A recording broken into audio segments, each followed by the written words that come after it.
Hey, what's up, everybody? Good morning. Today is Friday, April 4th, 2025. Happens to be 4 days before my birthday, so shout out to me. Woo! Just kidding. A little self centered there, but you only get one a year, right? Not going to talk about what number it is, though. But I'll tell you what, we got a pretty cool episode today. I've got some things on my mind I want to kind of talk about and share with everybody, and some funny things, and then some serious things at the end. So let's just get started. So welcome back to the Connected to the Web podcast. I'm your host, Joe Webb, and I appreciate the time you're giving me today. So, solo episode, no guest today. We're switching up every other week. And I just want to thank you to all of the people who have been watching. I've seen the watch hours really go up. So, I'm putting some stuff out there that you guys find interesting. And it just means a lot to me that you continue to watch. I know some of the episodes are pretty long, but hopefully I can put those milestone markers in the description and you can jump to whatever subtopic, interests you. Maybe come back to it later. So definitely thank you for everybody that's doing that. So appreciate you guys. Trying to grow this thing, and it's getting more and more fun by the day. All right, so I have a confession to make. This is going to be hilarious. There's some people that don't know this side of me.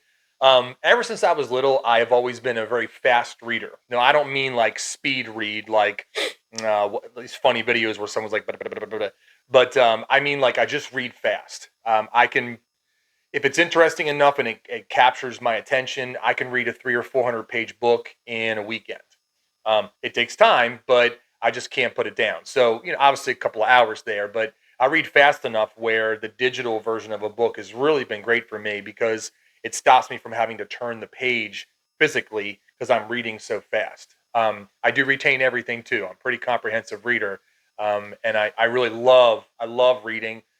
There's so much going on in my life. It's like pulling me directional in all these different directions mentally, with pulling me from being a dad, being a husband, being a professional, being a friend, brother to 8 siblings, which are all amazing, who are all amazing, excuse me.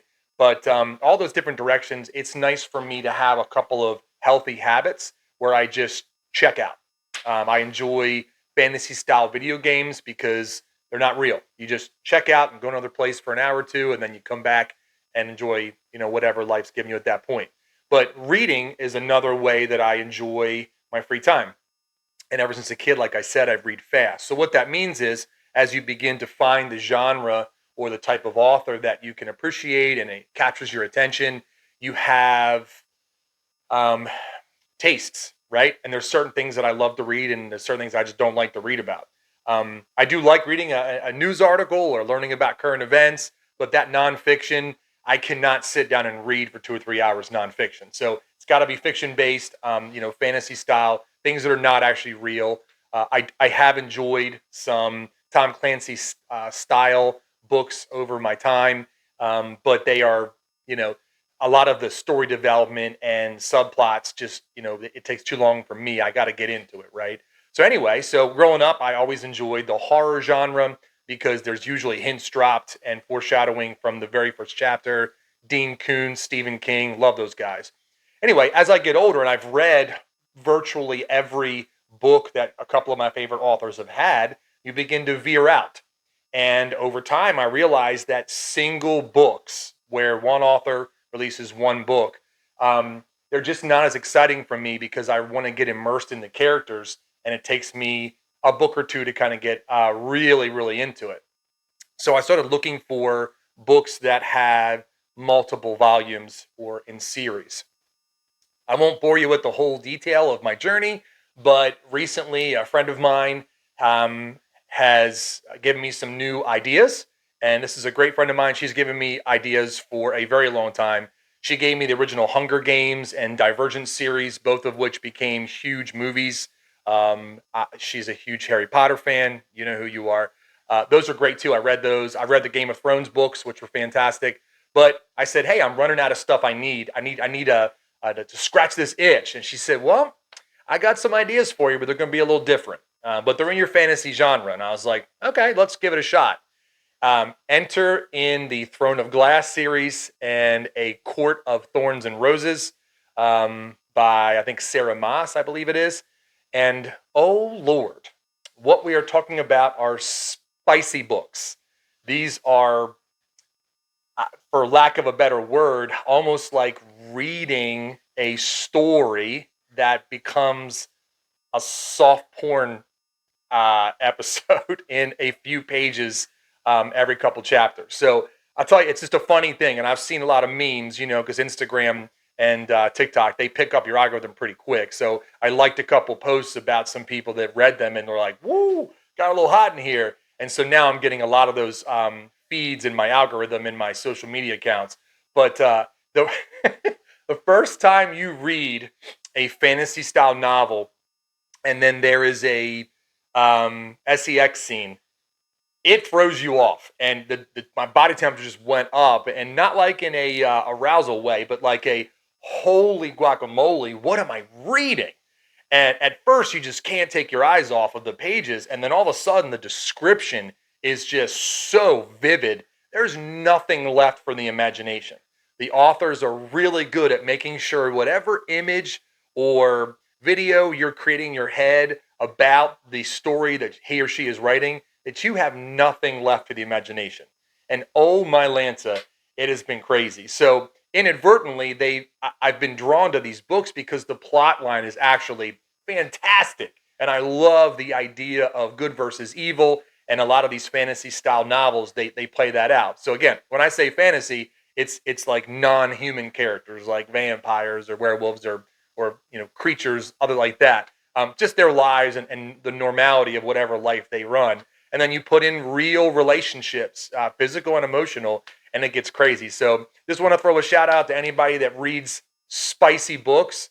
It is something different, and it raises your temperature a little bit. And I get embarrassed, and it takes a lot to make me blush because I got a big family, and we've covered a lot of topics in my lifetime that just desensitized me to crazy stuff. But Lord have mercy, I was read to the bill on multiple pages of those books. So if you've never read one and you're looking for a series, my goodness, they call it ACOTAR, ACOTAR, with A Court of Thorn and Roses. But oh my gosh, super great plot if you like that fantasy style. But Lord have mercy, the intimacy scenes are absolutely wild. So I just wanted to come here and share that with you. I just had to get it off my chest. And I'm not like looking for those romantic genres, but it just so happens to be a cool plot line, and there's some spicy stuff mixed in. And apparently, if you get into this world, there are layers of spice, and they're being rated on 1 to 5, and a lot of people would even rate this as a 4. So when I hear that, I'm like, good Lord, what the heck's a 5 if that's a 4? But anyway, so I encourage anybody that wants to read a really cool theme, fantasy style, to check those out. The author does a great job. In the non-intimacy scenes, it's just as much description, so you really get a image in your head of what's going on with the characters. And there's a lot of battle scenes and cool stuff that I found interesting. It just happens to have some sprinkles of some spice, as we shall say. So thank you for kind of listening to that little monologue about spicy reading, and I hope you enjoy it. So I'll be looking for other recommendations. I just finished a 12-book series called Zodiac Academy. Got a little risque in some of those. I was a little uncomfortable with what I was reading, but that's okay. You just read faster and move on. But anyway, so I wanted to share that with you guys. It's kind of a confession of mine that I read so fast that I have to have series. And at this point in my life, I won't tell you how old I am. There's only so many multiple volume series that exist out there that I would find interesting. And I kind of stumbled on this, genre, which I don't even know what the heck it's called. And my goodness. So, that's pretty fun. So I wanted to kind of bring up a topic today that is kind of interesting to me. Definitely switching gears away from spicy novels, and it's something that struck me the other day about what's strength. What does strength mean in our world? So that's a heck of a segue from spicy novels, but I just felt the need to kind of talk about it for real quick and briefly, but. I think it's interesting right now that our society tries or has tried to redefine what strength is. And there's some really great things that have come out about, inner strength and mental, emotional strength. Obviously, the easiest layup is physical strength, but that's the one everybody knows about. And there's other layers of strength. But in some of the themes and the guests that I've had, we've talked about some themes that suggest mental strength is something that's not really talked about a lot. And I wanted to just share something, personal experience of mine, kind of briefly, because I don't want to bore you guys. I know these these solo episodes tend to be shorter, and I appreciate you guys checking them out. But had a situation in my family with one of my children where they had a lot of thoughts going on in their head, and which is something that we've talked about with some of my guests with very dramatic pathways where young adults go when these thoughts get crazy. But it was about their career, and the my child had some issues just kind of segmenting where they should be at their current age and where they want to be. And it's my 14-year-old, so he's got a lot of time. He's in 8th grade, but he was just thinking about all of these issues about, what I want to do with my life, what career do I want to be, and if I want to be this, and now I'm in 8th grade going into high school, where should I be in 9th grade or 10th grade? And oh my gosh, am I picking the right classes, or are they going to help me on my path? And then he's like, well, how do I know what my right path is? And not that it's a sign of weakness from my eighth grader, but I thought about mental strength because he was trying to deal with these in his own way. And he's had a relationship with a wonderful young lady for a couple of years now. I'm huge fan of her and her family. Just great people, good people find good people, I feel like, in the universe. But he had mentally said at 14 that he couldn't deal with these two major ideas in his head, nurturing and maintaining a relationship with a significant other, and then having this career path. So he just kind of had to separate, and he just kind of out of nowhere within 2 weeks just decided mentally that he couldn't have a relationship and then deal with this. Ended up almost ending their relationship, just wanting a break. And not trying to put my son's business out there, but I think it's really important to talk about it because he had all those feelings and I didn't know. And it really got to me as a dad when I found out afterwards that he had these strong feelings of career and self image and what he wanted to be and do with his life. And they were going on inside of his head, and I didn't know about it. So I felt upset that I wasn't keenly aware of the changes that he was going through mentally, and it kind of freaked my wife and I out a little bit. And afterwards, we're asking a million questions, and we were able to really help him kind of segment what he should be focused on right now, age appropriate, and then just some slow things that are going to be happening in the future. It only took one or two conversations to help him sort through that, and he was able to realize that he was actually ahead of the game, had nothing to worry about. Once he had that mental clarity, he was able to reach back out, reconnect with his relationship, and now, a week or two later, they're doing great. But this just happened a couple weeks ago. But my heart hurt as a father that he was going through that anguish, and I just realized how much strength this young man had. And I'm certainly biased. He's my kid. But I was so proud of how strong he was to have these feelings and then realize what was important and what was a priority to him. And I just wanted to, give him a shout out because it was so inspiring that this young man was trying to sort this out. And at the same time, heartbreaking that he felt like it was the guiding and prevailing thought that was taking over his life inside of his inner thoughts for 2 weeks that led to a relationship decision and then a lot of stress. So I just thought I'd bring up today how important it is to kind of gauge the strength of your children. And I'm not suggesting there's a right or wrong answer where they should be on a scale, but as a parent, it's pretty important to know where your children are on this strength scale because if certain things happen and we called them childhood events, adverse childhood events, ACE, adverse childhood events, experiences, excuse me. My guest Morgan Pagels helped me understand those. They don't need to necessarily be life altering, but you don't know when something happens in your child's life. You don't know which of these experiences that they come across with are going to be adverse and cause them stress. And when I say that, it doesn't mean debilitating stress. It just means cause them stress. And you don't know which ones are going to roll off their back. Some kids view relationships as superfluous and fun and extra. Some kids view relationships as the most important thing in their life. It could be a friend or a significant other or so. So I think it's important to kind of share that information with everybody and talk about the strength of our children and kind of just understand where they are on that path.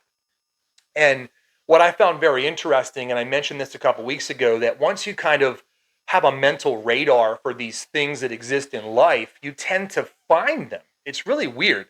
Like as I talked about teen suicide and teen mental health, Obviously, the algorithms are spying on me because I'm getting a lot of that through my social media being given to me. Most of it's wonderful information, but also too, I'm kind of cognitively aware of these things in my space, in my personal space, and I'm seeing them all over the place.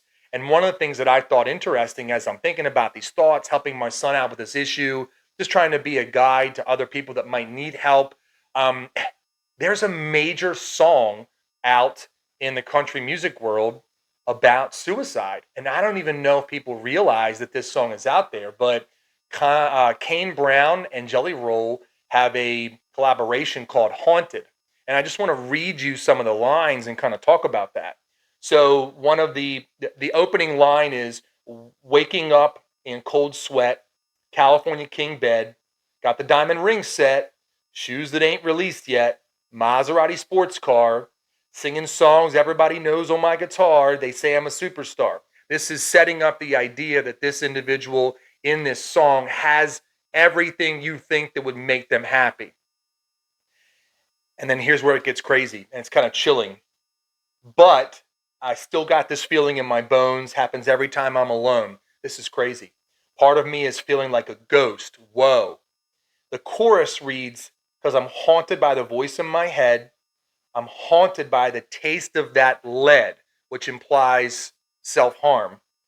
Thinking, I wanted many times to jump off the edge, thinking I was better off dead. I'm haunted only every other night. I'm haunted. I wish I knew why. I wanted too many times to be gone by the morning. If I'm honest, yeah, I'm haunted. Let's just think about that for a second. Like, I don't even know if you've heard this song. If you're not a country music fan, Kane Brown is a wonderful young man. Got married young. Him and his wife helped write the lyrics. He's really taken on some pretty cool topics, really hitting the country music world by storm. And he's got some powerful lyrics. And everybody knows Jelly Roll at this point. I feel like anything that man puts on paper and sings is an instant hit because he's had such a hell of a story with his earlier trials and tribulations with drug abuse, mental health, his own thoughts of suicide. To put these two together on a major song, I don't even know if I would have realized the subject material, but some of the things we've been talking about on some of my podcast episodes, and all of a sudden that radar, just kind of goes up. And then I hear this song, and it's got a great little riff and tune to it. And then I heard the lyrics. I was driving, and I'm like, whoa, oh my gosh. And then I look up the lyrics and read them, and I get chills all up and down my body. And here we are. Again, if you have heard this song before and not realized the subject matter, you might be getting these, hair standing up too. But if you haven't heard, think about this. Top 100, I think it's even top 20 Billboard chart song talking about suicide and mental health. So I thought it'd be interesting to bring in a conversation about my young adult's strength as a young man or young. I don't call him men yet. I make sure I tell him that they're still young adults. But to have his journey and then hear on TV, excuse me, on the radio, a song about mental health. Guys, this stuff's all around us. One of the reasons I've been covering this material and this topic is because I don't want the information to go away and die back down. I want to keep the conversation going. And I have some more guests that are coming out very soon on this topic again, other than the amazing ones I've had. But just wanted to share that with you guys this morning and kind of let you enjoy your weekend, but just kind of have some reverence for that idea that the idea of mental health, it's all around us. If you just open up your mind and let those things come in, that you can make your life more enriched and the lives of the people around you by just understanding that you don't know where someone is on their mental health journey. And I've talked about in some of my coaching that I've done in my career about the untold truths, the unknown truths. You don't know what's going on with somebody when they come into your office having a bad day. You don't know when one of your kids comes home and they just said they didn't have a good day or they can't provide things that really were good about their day. You don't know about those untold truths. And on a mental health journey, you just got to be careful that things are going too far, right? Again, I'm going to repeat what I've said the last few months at this point now because we're in April and I started this in January. When we have this conversation about mental health, it's not about fear, it's about awareness. So Thank you for kind of letting me talk about this stuff again and keep the conversation going. Not where I thought things were going to go when I decided to start a podcast, but I kind of feel like the universe and God has a plan, and I want to thank you for listening to that. But just an important topic that I think it's worth discussing. So, today's lessons, not that we always have one, are definitely to kind of talk to your kids about where they are on that mental strength meter and just understand there's no right or wrong answer. Your kid's not weak or strong. You just got to know where they are on their strength meter so that you know if something happens in their life and they're lower on that meter, you might need to pay a little more attention than a parent who has a child who's a little higher on that strength meter mentally, because they may be taking a normal event that we perceive to be a normal high school or middle school experience, and it may become an adverse childhood experience, ACE, which can lead to things down the road. So, anyway, thank you so much for being with me. I appreciate you spending your time. You're connected to the web. I've gone on a couple of networking platforms and really had some awesome guests coming. I have, I think, 9 already recorded. There's another 7 or 8 that are coming. I have so many guests at this point that I might need to move around my solo and my guest schedule. But guys, have a wonderful weekend. Easter weekend's coming up. I will talk to you guys individually before Easter. Excuse me. But let's have some fun this weekend with spring sports. Good luck to everybody on their teams. And let's hope this rain goes away. Rain, go away. Come back another day. Thank you. Connect to the web. Talk to you guys soon.